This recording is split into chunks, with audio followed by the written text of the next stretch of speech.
It has been a hot minute since I filmed, but let's do what I read in May and what I'm hoping to read in June. I'm going to try to do these in order as best as I can, but I'm going to preface this with saying I did not end up having a great month of reading, and we'll get to why that happened, but just so you know, this is going to start out great and then progressively get less great. Okay, so the first book I read was Dominion by Addie E. Sitchkins, and this was fantastic. I absolutely loved this. I did a full review. You can look on my shorts if you want the full review. But if you want a drama-filled story in a Southern Baptist town in Mississippi, I highly recommend this book. Do look up content warnings, though, because there's a couple of things that happened that I was like, oh my god, this happened in a book that I thought was just pure litfic. There are still some serious elements, but overall, it was fantastic. I loved the story, the dynamic, and the development of our two main characters. Yeah, I have nothing else to say but very, very good things. If you have not read this and it's been on your radar, you should pick it up. The next novel I read was by Matthew Ward. This is Legacy of Ash. It's the first book in the Legacy trilogy. If you saw my vlog, you'll know all my thoughts on this, and I do also have simple recap and review for this book that I posted. I had such a good time. This was exactly what I needed from a fantasy book, and I haven't read one in so long that just hooked me in the way that I wanted to. It's a slow, gradual read, but I loved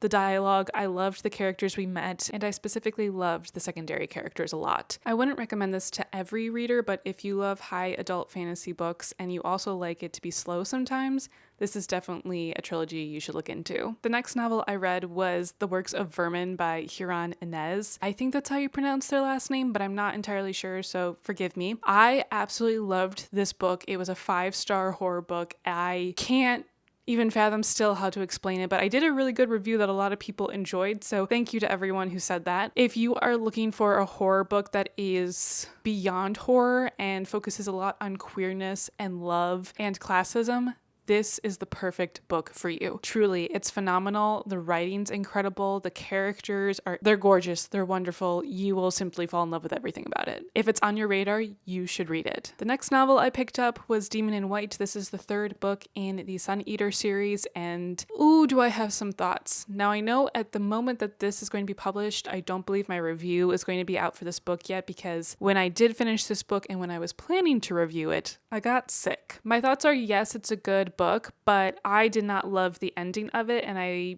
wished there was some more editing that was done for this third book. I just feel like there was a lot of fluff that happened at the beginning and at the end, and we could have condensed some things. I understand that we need to explain the political dynamics, but sometimes it felt like it was too much. I get it. People hate Hadrian. This is one of the elements as to why he's not beloved by his community and where he came from. And then the ending was okay, I get it. He needs to show off his new power and he's trying to save the galaxy again. But it felt way more show-offy than it did in the second book, and it just left a bad taste in my mouth. I'm going to continue on with the series. The thing that I love about this series is the world building and the information about the Quiet and where it comes from and how it works and all of that. This book was packaged in a way where it had everything I wanted, but it was surrounded by gunk, and that's why I thought it needed to be edited a bit more. But that's just my opinion.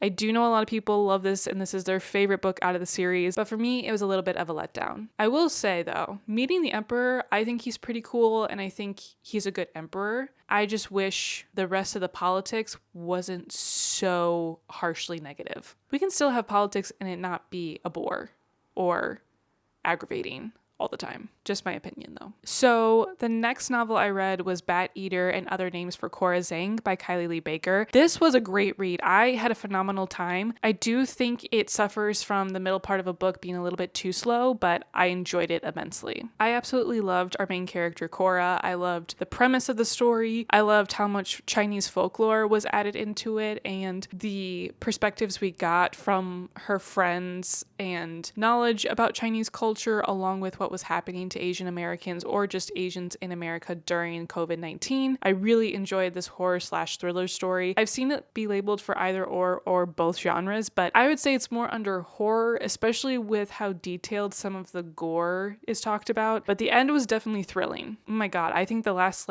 2 to 3 chapters, it was oh my god, I'm just going through this. I am going to be posting a review about this one in more detail as well. It's going to come out later. But needless to say, I thought this was a phenomenal book, and if you haven't read it, you should. So after I read Bat Eater is basically when I got sick. I was trying to figure out what books I wanted to read while I was sick. I wanted to do easy ones or shorter ones, and I had 3 books lined up. I only got to 2 of them, technically, and yeah, it didn't go well. So the first book was Horror Movie by Paul Tremblay. This was on my list of books to read before next October, my horror reading list. I thought I was going to enjoy this book because it is about found footage / found script is what is used in here. The plot follows a man who is telling his point of view from current day and also in the past in 1993 when they originally filmed Horror Movie. Unfortunately for me, this was just a terrible story. So we're following this man. Eventually you kind of understand he's an unreliable narrator, and that's when I also started to not like this because I am a gullible reader. I will say that, and I understand not every single character you should take for granted what they're telling you, but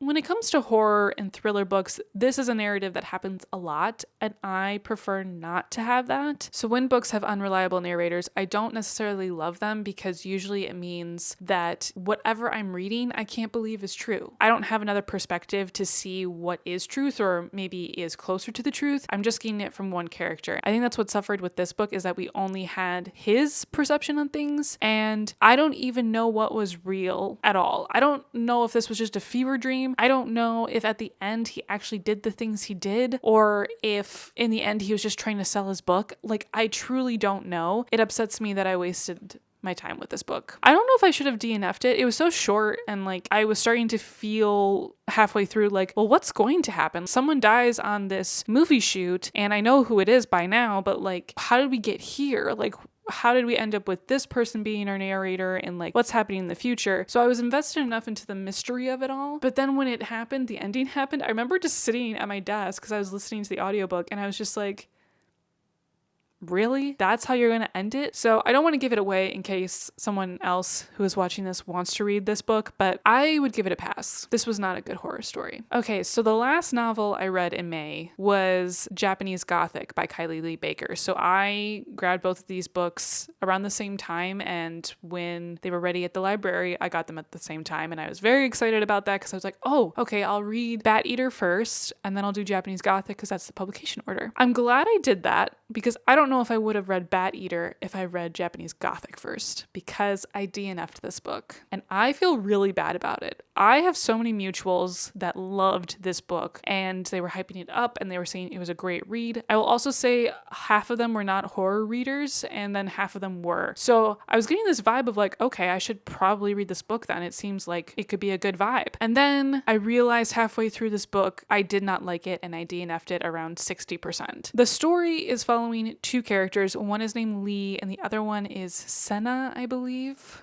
Let me make sure. So her name is Sen. Apologies for that. She is in Japan in 1877 and Lee is in Japan in 2026. They live in the same house, just at different times, and all of a sudden their paths coalesce and somehow the house is making it possible for them to actually see one another and then also talk to one another. The plot starts with Lee, who is in Japan again, and he's telling you that he was covered in blood, he doesn't know where he placed the body, and he killed his roommate. That's what he's assuming. He also doesn't know if he actually killed his roommate or not, and like he's really weirded out that he doesn't know where the body is, but we learn very quickly that he kind of is always on some type of drug that's like a sedative type of drug to numb out the pain of a thing that happened with his mother way back when, and now he's in the house with his dad and his dad's girlfriend of, it seems like for a while now, and she's Japanese, his dad's white. They live in this home and weird things start to happen to Lee as he is there. For me, I didn't like the character Lee, and he was the main protagonist. Sen is the secondary, though both of them have very fleshed out stories. Lee is kind of the one that's driving the narrative, and I wasn't really liking how he was interacting with her or how he was talking about her, and from her perception, she was also getting this vibe of of him being very rude and demanding for no apparent reason. For me, I think I would have liked it if it was Sen that was the main character and then Lee was the secondary, but the synopsis for the end of the summary of the back of the book is one of them is lying and you don't know which one until the end, and then there's a reveal. I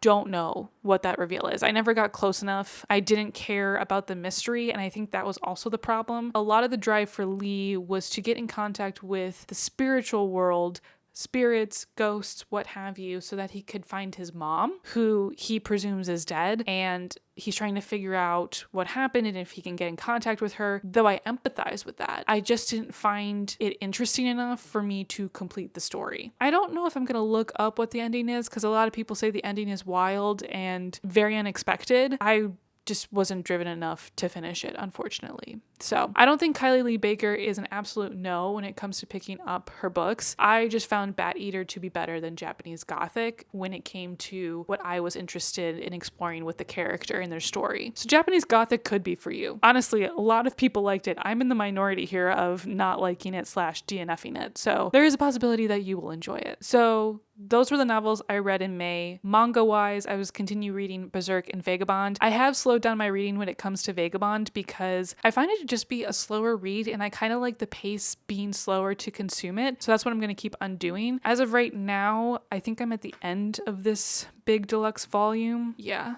I have one more volume in here. So volume 9 is the next one, and then I will be moving on. But I've been really enjoying the story, and I've liked how the dynamics are developing more and more as we get into the story more deeply. I'm excited to see what really happens when Musashi and his best friend do meet up again, because his best friend has been through it. Even though Musashi has also been through it in his own right, it just feels like their eventual meetup is going to be very, very interesting, and I'm excited for that. When it comes to Berserk, I have just completed volume 17. I finished it yesterday on the last day of May, so it does count. And I've been reading this still weekly, and what I love about reading this weekly is there is so much jam-packed into one volume, and it just keeps getting better and better. Like, honestly, ever since volume 13, I'm like, okay, I got through a pretty bad point, but now the arcs just feel better and more full, and Guts feels like a full character, and I love that. I'm really, really enjoying that. And especially volume 17, I really enjoyed, just like I did with volume 16. I don't want to spoil anything in here, but if you do follow my Berserk reviews, then you know what's going on. But volume 16 had a wonderful ending with Jill that I appreciated, and now we're starting a new arc that is going to be very dark. I can already tell by finishing volume 17 yesterday, like, this next arc is going to be dark, but it's going to be good. It feels like my Berserk journey finally is hitting the level of, oh my god,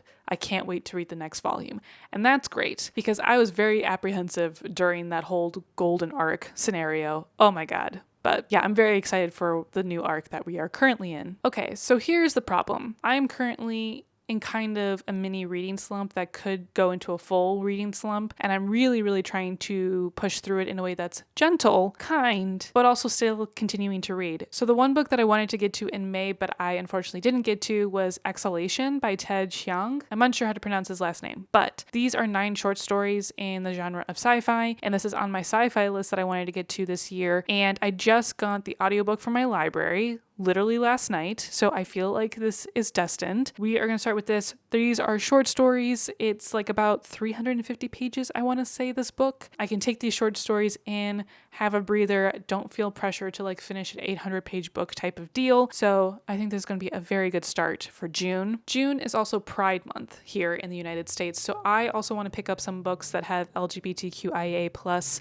representation, and I do know that I have quite a few that I'm currently in the middle of series that have that type of representation. Some of these books are behind me. I just don't want to pick them up right away. So I'm going to be looking on my phone. One of these series is The Nameless Republic. This is by Sui Davies Okungbawa, and I need to pick up the second book. And the third book is coming out in August. So I'm really excited to just complete the trilogy in general. And I really did have a good time by the end of book 1. So I'm hoping book 2 is just as good. Then I am in the middle of the Legacy trilogy, and I do want to finish that. My plan is also to continue the Sun Eater series. Book 4 is much shorter than Demon in White, so I'm kind of excited for that. From my horror list, My Darling Dreadful Thing, I think I'm going to be reading for this month. That has queer representation, so I'm excited for that. I'm really forgetting which ones I chose. I also saw A Song of Legends Lost has some representation in there, so I'm probably going to pick it up this month as well. And from there, I'm unsure what I'm going to pick up after that. I also have from my library that I'm waiting on is Chain Gang All Stars, which also has queer representation in it. So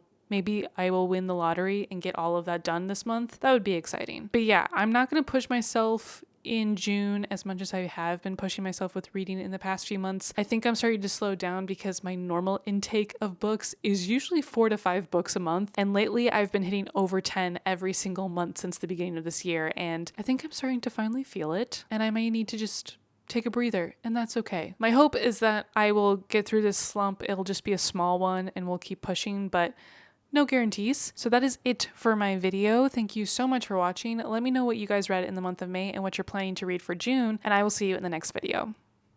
Bye!